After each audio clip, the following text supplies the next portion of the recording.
Hello friends, कैसे हो आप? फ्रेंड्स, हमारा जो चैप्टर चल रहा है वो चल रहा है एडजेक्टिव का। और एडजेक्टिव के अंदर ही आज हम आपके लिए टॉपिक लेकर आए हैं distributive adjective and interrogative adjective. जो एडजेक्टिव के कुछ और काइंड्स हैं वो हमने पिछली वीडियो में आपको बता दिए हैं और उन्हें अच्छी तरीके से समझा दिया है। आज हमारा जो टॉपिक रहेगा वो डिस्ट्रीब्यूटिव एडजेक्टिव और इंट्रोगेटिव एडजेक्टिव के ऊपर रहेगा। फ्रेंड्स, पहले लेकर चलते हैं हम डिस्ट्रीब्यूटिव एडजेक्टिव। यहां पर देखिए, डिस्ट्रीब्यूटिव एडजेक्टिव की यहां पर कुछ इसके बारे में बताया गया है।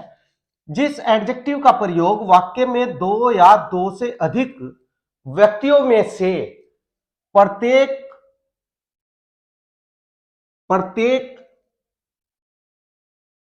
एक का या एक भी नहीं का या एक भी नहीं का बोध कराने के लिए होता है। फ्रेंड्स, यानी कि जो हमारे डिस्ट्रीब्यूटिव एडजेक्टिव हैं वे जो अलग अलग डिस्ट्रीब्यूटिव एडजेक्टिव हैं वे या तो प्रत्येक का बोध कराते हैं या एक का बोध कराते हैं या एक भी नहीं का बोध कराते हैं।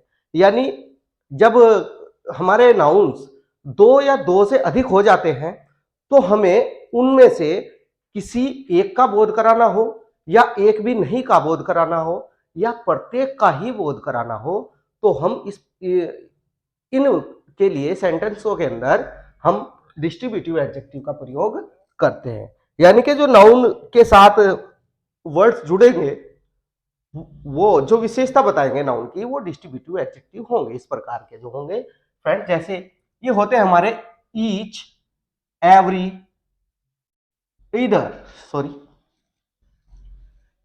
ईदर,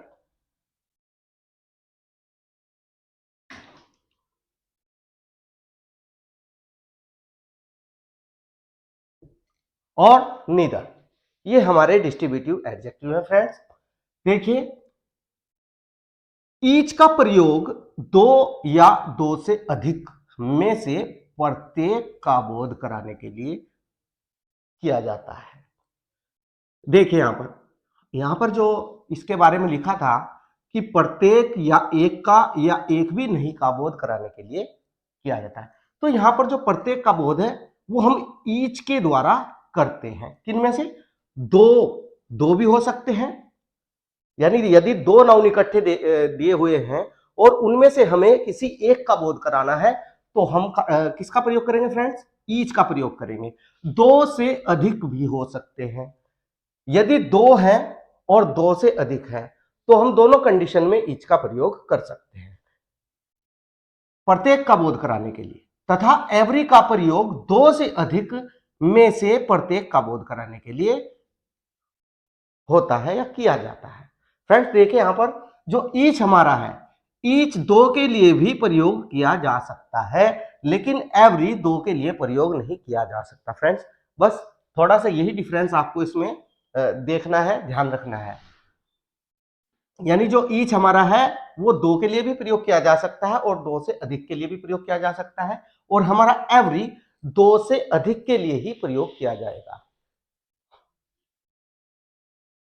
प्रत्येक का बोध कराने के लिए। यानी यदि दो है तो दोनों का बोध कराने के लिए, और दो से ज्यादा है तो सबका, दो से अधिक तीन, चार, पांच, छह, सात, आठ कितने भी हो सकते हैं, तो उनमें प्रत्येक का बोध कराने के लिए, जैसे हम कह देते हैं कि भाई ये कार्य सबने किया है, प्रत्येक ने किया है, प्रत्येक बंदा इसमें इन्वॉल्व था, इस कार्य में प्रत्येक बंदा इन्वॉल्व था, तो हम सबके लिए कुछ कहना चाहें तो हम यहाँ पर एवरी का प्रयोग करते हैं। फ्रेंड्स देखिए, एग्जाम्पल में देखते हैं, ईच बॉय हैज कम, प्रत्येक लड़का आ चुका है, प्रत्येक लड़का आ चुका है।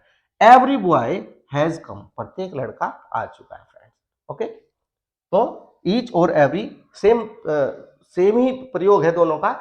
बस थोड़ा सा यहां पर अगर ज्यादा लड़कों का यहां पर बोध किया जाता है तो वहां पर एवरी का ही प्रयोग किया जाता है। फ्रेंड्स दूसरे हमारे जो है ईदर, ईदर का प्रयोग दो में से कोई एक, किसी एक के लिए, यहां पर प्रत्येक के लिए नहीं, दो है तो दोनों का बोध नहीं कराना, यहां पर किसी एक का बोध कराना है, दो में से किसी एक का बोध कराना है। इधर का प्रयोग दो में से कोई एक केवल के अर्थ में, तथा नीदर का प्रयोग कहां होगा फ्रेंड्स?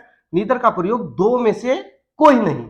यहां पर ये नेगेटिव सेंस दर्शा रहा है, तो जब हम दो में से किसी को भी नहीं चुनते तो वहां पर हम नीदर का प्रयोग करते हैं, और यदि दो में से किसी एक को चुनते हैं तो वहां पर हम ईदर का प्रयोग करते हैं। एग्जाम्पल से देखते हैं, either boy can do the sum, यानी ये जो सवाल है, ये जो सम है, ये either boy can do the sum, यानी कोई एक लड़का इस कार्य को कर सकता है, इस सवाल को हल कर सकता है। नीदर पेन राइट्स वेल, हमारे पास दो पेन है और हम कहते हैं कि ना तो ये पेन अच्छा लिखता और ना ये पेन अच्छा लिखता। अगर हम कहते हैं कि दोनों ही पेन अच्छे नहीं लिखते तो वहां पर इस कंडीशन में हम नीदर का प्रयोग करते हैं। नीदर पेन राइट्स वेल, दो में से कोई नहीं का प्रयोग के अर्थ में नीदर का प्रयोग करते हैं। नीदर पेन राइट्स वेल, कोई भी पेन अच्छा नहीं लिखता, दोनों में से कोई भी पेन अच्छा नहीं लिखता। ओके फ्रेंड्स, अब यहां पर आपको ये चीज ध्यान रखनी है कि इनके बाद हमेशा सिंगुलर नाउन का प्रयोग किया जाता है, क्योंकि हमें एडजेक्टिव के साथ सिंगुलर लगानी होती है। तो यदि हम एडजेक्टिव, इन डिस्ट्रीब्यूटिव एडजेक्टिव के साथ सिंगुलर नाउन का प्रयोग करते हैं तो वो हमेशा सिंगुलर रहेगी, एक वचन की नाउन प्रयोग की जाएगी और सिंगुलर वर्ब का प्रयोग होता है। तो फ्रेंड्स, जब हमारी सिंगुलर नाउन हो गई, यानी कि हमारा सब्जेक्ट सिंगुलर हो गया, तो वहां पर वर्ब भी हमारी सिंगुलर ही यूज होगी। तो आपको इस चीज का बहुत ध्यान रखना है। देखिए यहां पर ईच बॉय, केवल सिंगुलर नाउन का हमने प्रयोग यहां पर किया है, इसके साथ सिंगुलर वर्ब का प्रयोग किया है। यहां पर भी देखिए सिंगुलर वर्ब है और सिंगुलर नाउन। यहां पर भी देखिए ईदर बॉय, ईदर बॉय, यहां पर भी सिंगुलर नाउन का प्रयोग है। और कैन, चलिए ये दूसरा हो गया। नीदर, नीदर पैन, यहां पर देखिए सिंगुलर नाउन है और सिंगुलर ही वर्ब है, राइट्स। ओके फ्रेंड्स, क्योंकि हम क्या करते हैं यहां पर राइट्स जो है सिंगुलर नाउन है, क्योंकि सिंगुलर जो सब्जेक्ट होता है हमारा प्रेजेंट इंडेफिनिट के अंदर, उसके साथ हम पॉजिटिव सेंटेंस के अंदर क्या करते हैं, पॉजिटिव सेंटेंस के अंदर हम सिंगुलर वर्ब के साथ एस या ईएस का यूज करते हैं। फ्रेंड्स, अब आप सोच रहे होंगे कि ये नीदर तो नेगेटिव है, तो हमारा तो सब्जेक्ट ही तो नेगेटिव है। जब हमारा सब्जेक्ट नेगेटिव हो गया तो हम उसके साथ extra helping verb, negative helping verb नहीं यूज करेंगे। तो हम क्या करते हैं फ्रेंड्स, हम क्रिया को पॉजिटिव करते हैं, क्रिया को पॉजिटिव ही रखेंगे। ओके, तो इसलिए यहां पर एस का यूज किया है फ्रेंड्स। ओके, तो ये सिंगुलर वर्ब है। तो ये जो नोट है आपको ये ध्यान रखना है फ्रेंड्स। अब आगे चलते हैं। हमारी दूसरी जो एडजेक्टिव यहां पर है वो है interrogative adjective. Interrogative adjective, interrogation, person सूचक। अब ये तो बहुत ही आसान है फ्रेंड्स, पर्सन सूचक विशेषण। पर्सन सूचक मतलब जो भी इंट्रोगेटिव सेंटेंस के अंदर हम यदि इंट्रोगेटिव वर्ड का प्रयोग एडजेक्टिव के रूप में करते हैं, यानी किसी नाउन के साथ यदि इंट्रोगेटिव वर्ड जोड़ते हैं, एकदम इंट्रोगेटिव जो वर्ड होंगे उनके तुरंत बाद यदि हम नाउन का प्रयोग करते हैं तो वे फिर हमारे एडजेक्टिव का कार्य करते हैं। और यदि हम जिस प्रकार से देखें, हमारे जो इंट्रोगेटिव एडजेक्टिव होंगे whose, what, which, which pen is the best, कौन सा पेन अच्छा है, कौन सा पेन अच्छा है। देखिए फ्रेंड्स, यहां पर हमने इंट्रोगेटिव जो वर्ड है, इंट्रोगेटिव एडजेक्टिव जो है वो विच का प्रयोग किया है और इसके साथ पेन नाउन का प्रयोग किया है। तो फ्रेंड्स, ये जो विच है ये पेन की विशेषता के लिए यूज किया गया है इंट्रोगेशन में। विच पेन इज द बेस्ट, कौन सा पेन अच्छा है। यदि हम इसके साथ नाउन ना लगाएं तो फिर क्या होगा, फिर ये फ्रेंड्स प्रोनाउन का कार्य करेगा। Which is the best pen, यानी ये अब ये क्या है, अब ये क्या है फ्रेंड्स, अब ये प्रोनाउन है, ये अब प्रोनाउन है, क्योंकि इसके साथ हमने कोई भी एडजेक्टिव का प्रयोग नहीं किया।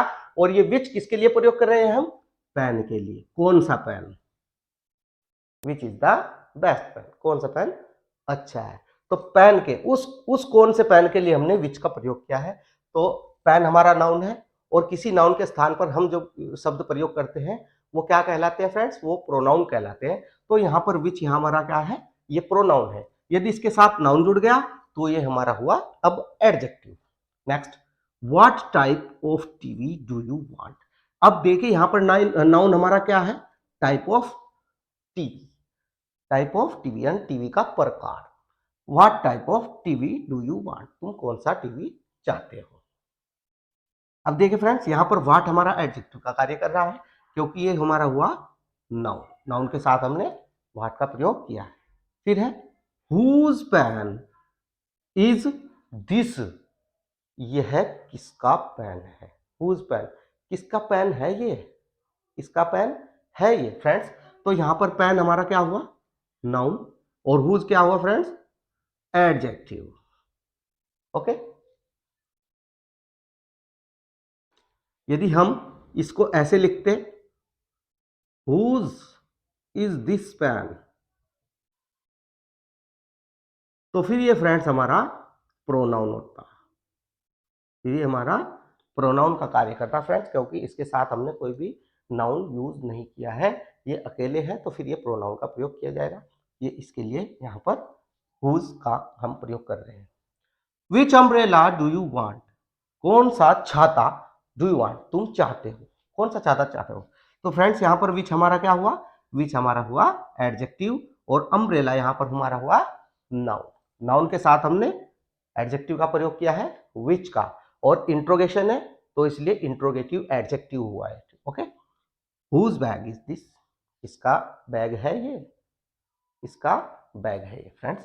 तो यहाँ पर हुज भी हमारा क्या हुआ, ये हुआ हमारा एडजेक्टिव, और बैग हुआ हमारा noun. Okay friends, noun pronoun के बारे में हमने पिछली वीडियोस में पूरा क्लियर आपको कर दिया है। काफी सारी वीडियोस नाउन और प्रोनाउन की हमने चैनल पे डाली हुई हैं। यदि आपने नहीं देखी हो तो चैनल को सब्सक्राइब करके सभी वीडियोस आप तक पहुंच जाएगी, आप सब कुछ देख सकते हैं फ्रेंड्स।